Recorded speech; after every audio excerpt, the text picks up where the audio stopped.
Arthur Ben Mendes é MSM um candidato por omissão. Você acha que eu já leu o livro amarelo? Eu entendo que EVCs precisam de votos para os deputados, mas qual a diferença dele para o Marçal? Você tá louco, ué? Em primeiro lugar, é o seguinte... Para responder já? Vai, Em fala. primeiro lugar, é o seguinte. O Ben Mendes nunca foi condenado por estelionato. Começa por aí. Essa é a diferença.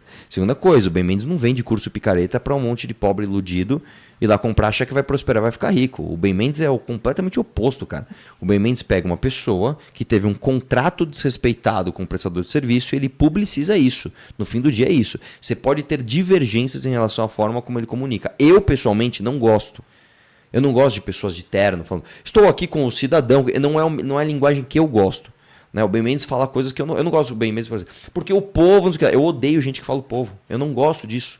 Né? Porque eu não gosto disso. Mas independente da linguagem que ele usa, o trabalho dele é um trabalho honesto, não tem nada a ver com o Paulo Marçal. E aí existe uma outra questão. O Ben Mendes, cara, eu tinha muita reticência com ele. Muita mesmo. Tanto que quando eu fui todas as vezes que eu reagi vídeo dele, antes de conhecê-lo, eu falei, olha, cara, me parece que ele tá fazendo um trabalho legal, tal. Este vídeo eu não vi nada demais, mas pode ser que ele seja um babaca. Tenho uma reticência com isso. O dia que eu conheci o cara, que eu cheguei no podcast dele, eu me encantei por ele em 10 minutos.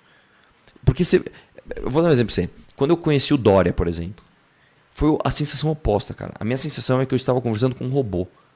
Imagina que um cara senta aqui, Tamir. Olha, Tamir, muito importante o seu convite aqui para a sua residência. Você que é uma importante liderança dos trabalhistas. O debate é muito importante. Mano, quando é que eu vou conversar com você de verdade? O Ben Mendes, irmão. E aí, beleza, beleza. Eu falei, caramba, velho. Aí o carro do cara, um carro humilde, o cara no estúdio ali, puta esforço. Não, pô. Sabe quando você sente que o cara é de verdade? Aí beleza.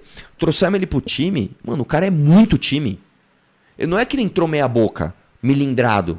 Eu sou time, mas, como eu sou mais à direita, não posso também falar muito bem do Renan, né? Vamos... Não! Pô, sou Renan pra caralho. Pô, tô na missão. Pô, o Kim é foda, o Arthur é da hora. Vamos tirar foto, vamos postar. Caramba, velho. O cara é... Você sente firmeza nas ações do cara. Entendeu? A galera até fica me zoando que eu fico pagando pau pra você, né? O Tamir. Existe um bagulho que é o seguinte, cara, que eu respeito muito, cara. Que é o seguinte, o cara é autêntico. Eu sinto que você é autêntico, mano. Obrigado, eu sinto que você... Cara, você pode defender uma coisa que eu discordo, tipo, essa parede tem que ser derrubada. Vou construir. Mas eu sinto que você acredita nisso. É diferente, por exemplo, quando você vai, por exemplo, eu fui debater com o Rony Gabriel. Ele claramente não acredita no Bolsonaro, velho. Entendeu? O Pavanato, que é um cara que eu até me dou bem com ele, ele claramente sabe que o Bolsonaro é um imbecil. Mas ele quer só os votos do cara. Então, essa é a diferença. E o Paulo Marçal, cara, assim, ele é o extremo disso. O Paulo Marçal não acredita em uma palavra que ele fala. Esse dia ele falou que água com gás engorda. Tipo, você acha que ele realmente acredita nisso? Você acha que ele olha para água com gás e fala, se eu beber isso aqui eu fico mais gordo? É claro que não, velho. Entendeu? É isso, cara. Deixa eu falar uma coisa pra você, já aproveitando esse negócio do Ben Mendes e tal, e os meios que ele opera e tal. Esse tipo de abordagem, esse tipo de vídeo, que eu chamo de o meta Ivolanda. Quem é mais antigo aí da nossa geração sabe, né? É o Ivolanda, ele fazia as pegadinhas. Pra apanhar, tal. Isso. Abordando os outros na rua, fazendo as pegadinhas, enfim. E aí, esse tipo de conteúdo, esse tipo de abordagem, ficou muito... Você que popularizou esse negócio da internet envolvendo política, né? Você no começo aqui do nosso podcast, você falou que o processo de amadurecimento em relação a alguns assuntos sobre liberdade e tal, você meio que deu uma filtrada nisso, né? Amadureceu a palavra, né? O que você acha hoje desse formato, que você foi um dos pioneiros e cara, você incentivou isso? Eu acho o formato maravilhoso, cara. E eu acho que assim, o brasileiro médio, infelizmente, não tem sensibilidade para entender o que é uma coisa de verdade, o que é uma caricatura daquilo que é de verdade, né? Cara, você trabalha com arte, você sabe. Uma arte de verdade, mesmo que imperfeita, ela é de verdade.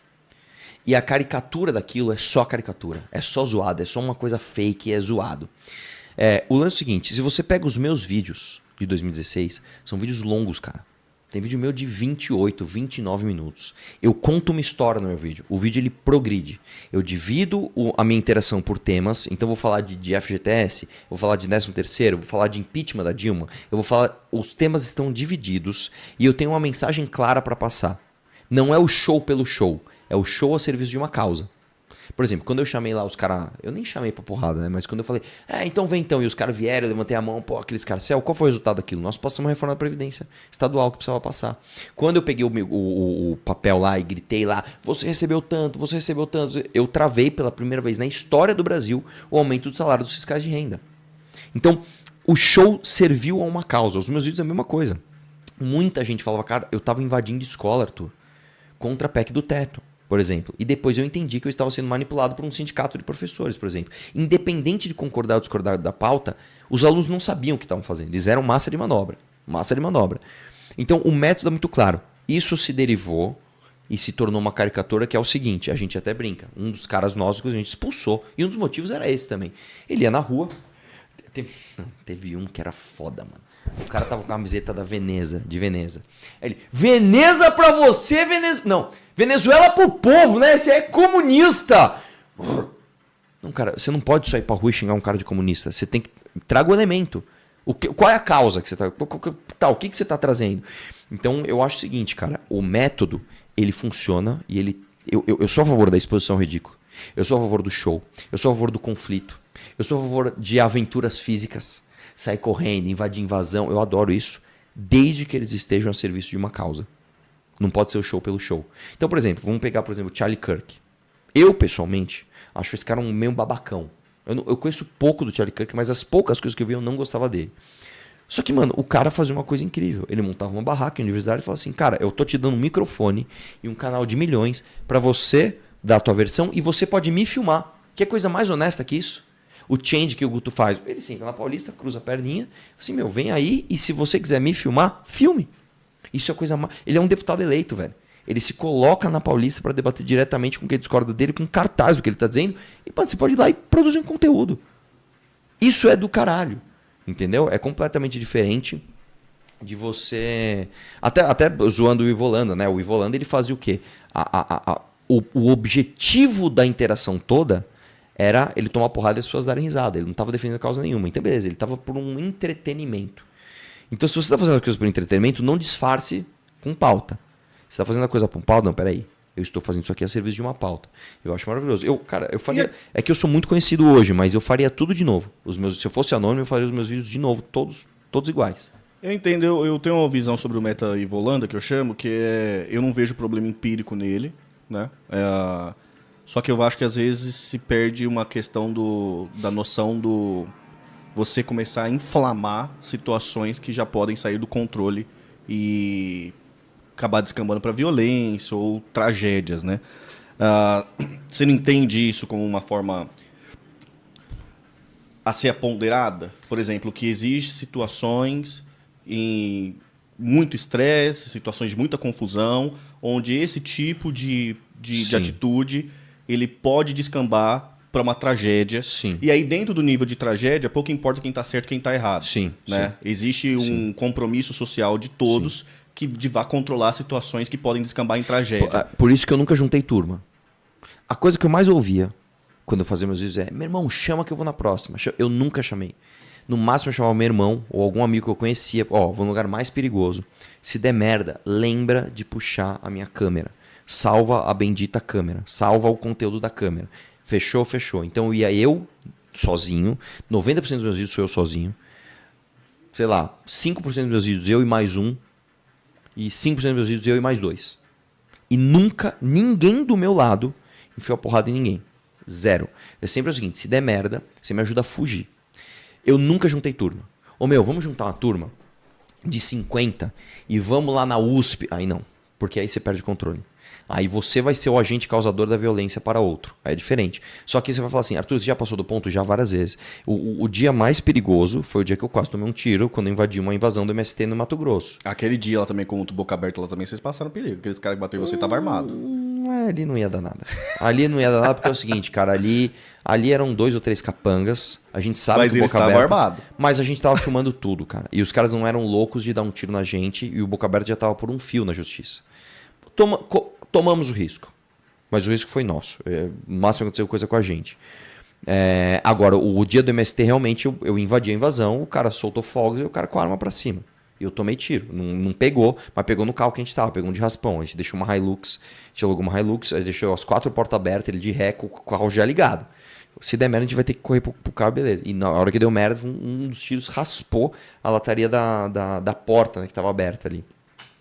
E isso a gente só viu depois, né? O cara mandou a foto, falou, mano, eu fui devolver o carro aqui, olha aqui, mano, tá caralho, acho que é bala, não sei o que lá.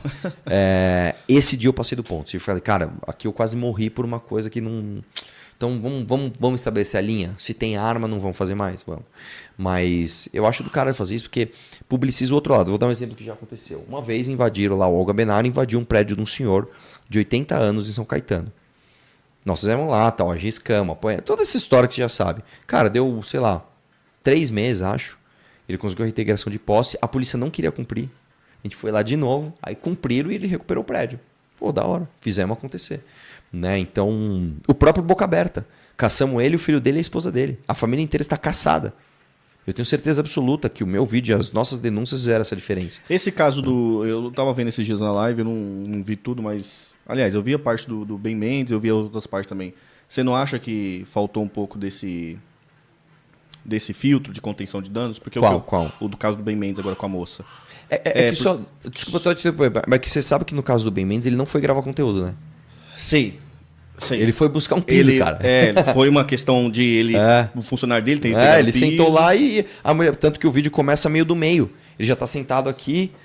A mulher, você não é o cara lá que veio a fazer reportagem, ele já deu um toque, já grava que eu já sei que vai dar merda. Aí a mulher levanta, dá pra ver o vídeo, ela levanta e vai pra cima dele, tipo. Então, que ali no caso, é só uma pergunta mesmo em relação a isso, né? Porque ali no caso a mulher fala assim, eu não quero ser gravada. E a gravação continua e depois tem um fato dele... Mas calma lá, quando você vê o vídeo, é o seguinte, o Ben Mendes tá sentado aqui.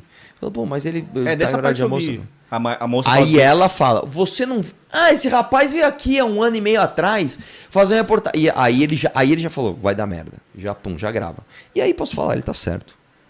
Irmão, tô lá. Os caras já não estão me atendendo. Aí vai me reconhecer, vão brigar comigo. Então vamos filmar e vamos embora. E o fato também dele, por exemplo, tá fora... Aí depois ele vai pra fora da loja e aí ele tenta adentrar a loja.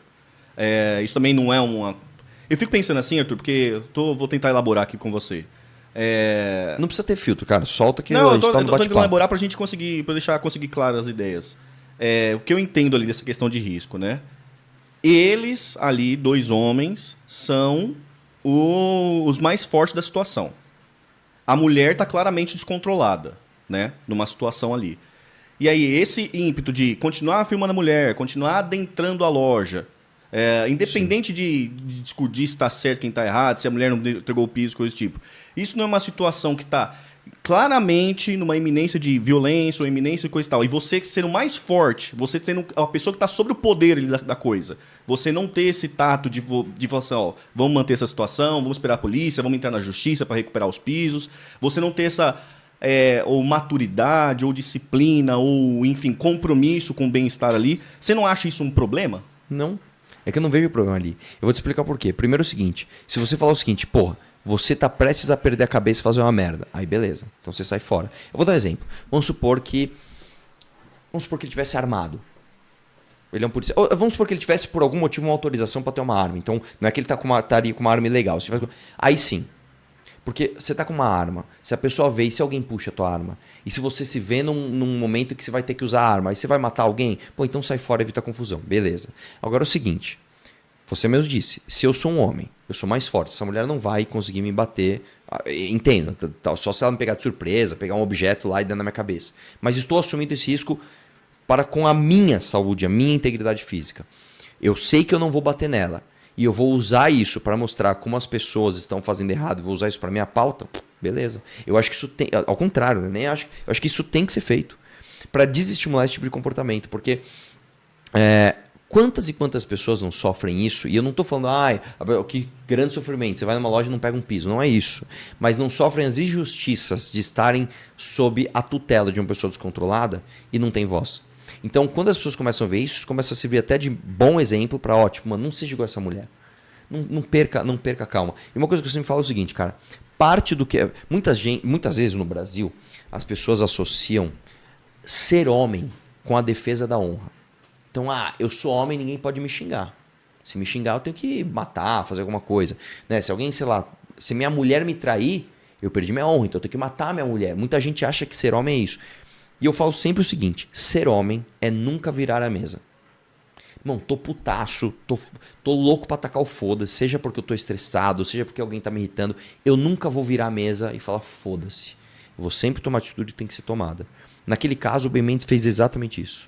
Ele, por um segundo, ele pensou, está acontecendo isso, qual deve ser a minha atitude? A minha atitude deve ser filmar e expor isso e ajudar isso na minha pauta. Então eu vou fazer isso. E ele fez como um homem. Não virou a mesa, manteve a calma, fez tudo o que tinha que ser feito e ainda ficou mais conhecido e aproveitou o frame a benefício próprio.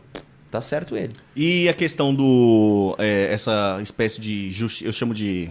o Batman, né? No caso, o Batman do Procon. Que é aquela discussão ética entre você tá criando um sistema de justiça paralelo, um sistema de meios e ações paralelo ao Estado ou à questão coletiva para poder resolver os problemas. Sim. Nesse caso específico, vocês também não vêem nenhum problema? Eu vejo porque é o seguinte, em primeiro lugar, se existe o sistema paralelo é porque o principal não funciona, esse é o primeiro ponto. Se a justiça brasileira... Mas isso não está legitimando, por exemplo, ocupação de facção? Não, óbvio que não. Porque não é a mesma lógica? Não, vamos lá. Em nenhum momento ele está infringindo a lei. Uma coisa que eu quero fazer é o seguinte, já que a justiça não me faz essa pessoa me dar o piso, então eu vou juntar 50 pessoas... Então, mas isso é um julgamento, né? Não, calma. Estou falando o seguinte, existe uma linha. Ele julgar que ele tá certo, que aquilo é injusto, não, isso já é um julgamento. Calma, sim. Essa é a crise ética. Mas né? esse julgamento, independente do julgamento que ele faça, não o permite infringir leis. Então vamos lá. Eu julguei que essa mulher não me entregou o piso. Eu julguei que ela está errado. Em tese, vocês estão em litígio. Então eu vou juntar 50 pessoas e quebrar a loja dela inteira. Isso está errado. Porque a partir do meu julgamento eu não posso quebrar a lei. Então... o que eu posso fazer dentro da lei? Eu posso expor mediaticamente esse absurdo. Beleza, isso está dentro da lei. A sociedade se conversou e falou quais são os limites que as pessoas podem ter em busca de resoluções de conflito. Você tem o litígio judicial. Independente disso, você tem ferramentas como boicote, como liberdade de expressão, como antipropaganda. Você tem a liberdade da livre concorrência. Então, eu vou abrir uma loja melhor que a dela. Isso tudo a sociedade debateu e combinou. Dentro dessas regras, esse cara pegou e falou o seguinte, eu vou lá fazer o que dentro das regras sociais aprovadas eu posso fazer. E ele fez. Em nenhum momento ele cruzou linhas. Em nenhum momento ele falou, vamos bater nessa mulher, vamos, sei lá, pôr fogo na loja dela, vamos roubar o piso. Ah, você não quer me entregar o piso? Então foi o seguinte, eu vou vir aqui de noite e vou roubar o piso. Ele não fez isso. Ele fez dentro da lei o que ele poderia fazer. E eu acho que isso é positivo. E mais, isso só tem o tamanho do efeito que tem porque o sistema ordinário, porque isso é extraordinário, isso é anormal. Porque o sistema normal, a norma, o sistema ordinário não funciona. Porque se funcionasse, ele seria só um bobo da corte. Tenta fazer isso na Suíça. Eu falo, mano, cala a boca, velho, que idiota. Pede aí que, sei lá, daqui 2 dias ela te entrega o piso. Sei lá, porque as coisas funcionam lá, né? Nós temos, literalmente, a justiça mais cara e mais lerda do mundo. Então, os sistemas paralelos, eles funcionam demais. Justamente por causa disso. Pode crer. Deixa eu ver se tem perguntas. Opa, queria pontuar uma coisa que o Arthur falou anteriormente sobre que ele é a favor, né, desse método do confronto, né, desses debates, a favor do conflito, de aventuras físicas. Isso não necessariamente também legitima o que o MST faz, né? Porque desde que eles estejam a serviço de uma causa, o MST está a serviço da causa que eles acreditam ser uma causa nobre, né? Que é uma causa nobre em teoria, né? Mas o método que eles utilizam são terroristas, né? São invasores. Eu queria entender um pouco mais se isso se estende a esses movimentos, na sua visão, Arthur, o movimento MST entra ou não nesse teu método, porque eles utilizam os meios que eles acham interessantes para chegar ao fim deles. Cara, isso não é uma opinião minha, tá? A sociedade entendeu que você traça uma linha através da lei. É simples, a linha é a lei, acabou. Então, por exemplo, vamos supor que o MST ache que uma terra devia ser do fulano e não do ciclano. O que ele pode fazer? Ele pode fazer uma campanha de boicote? Pode. Ele pode fazer uma propaganda contrária àquilo? Pode. Ele pode fazer lobby no pode. Ele pode fazer isso. O que ele não pode fazer? Invadir. matar, quebrar. É isso. É a mesma coisa do Ben Mendes. O Ben Mendes não, o Ben Mendes poderia invadir a loja e falar agora essa loja é minha? Não. É que existe o caso lá da Meta falando pra ele entrar, né? E ele entra, né? Mas é diferente. É completamente diferente. Você tem uma loja aberta ao público. Eu sou teu cliente. Você me causou um litígio. Eu tenho o direito de entrar e filmar o que está acontecendo? Você exerce esse direito. É completamente diferente. Eu não sei se tem o direito, né? Tem. Tanto que senão ele jamais faria. Ele é especialista nisso. Agora, ele não poderia, por exemplo... Então eu vou fazer o seguinte... Eu vou pegar uma barraca e vou dormir dentro da tua loja aqui um mês até... Não, ele não pode. E a filmagem? Não tem questão problemática com isso? Não, tanto que ele toma um monte de processo e ele ganha todos. Pode crer.